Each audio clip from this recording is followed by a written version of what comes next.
ಬೆಳ್ತಂಗಡಿ ತಾಲೂಕಿನ ಗೇರುಗಟ್ಟೆಯಲ್ಲಿ ಭೀಕರ ಬಸ್ ಅಪಘಾತ.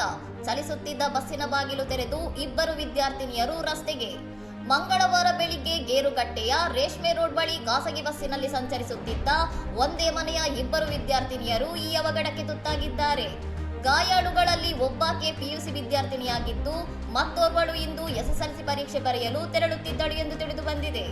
ಬಸ್ಸಿನಲ್ಲಿ ಪ್ರಯಾಣಿಕರ ಸಂಖ್ಯೆ ಮಿತಿ ಮೀರಿ ಓವರ್ಲೋಡ್ ಆಗಿದ್ದರಿಂದ ಬಾಗಿಲು ದಿಢೀರನೆ ತೆರೆದುಕೊಂಡು ವಿದ್ಯಾರ್ಥಿನಿಯರು ನಿಯಂತ್ರಣ ತಪ್ಪಿ ರಸ್ತೆಗೆ ಎಸೆಯಲ್ಪಟ್ಟಿದ್ದಾರೆ.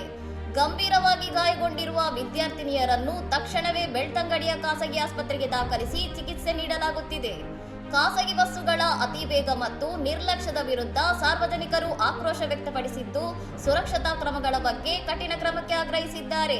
ಇನ್ನಷ್ಟು ಸುದ್ದಿಗಳಿಗಾಗಿ ನೋಡ್ತಾ ಇರಿ ಸೌರವ್ ಟಿವಿ.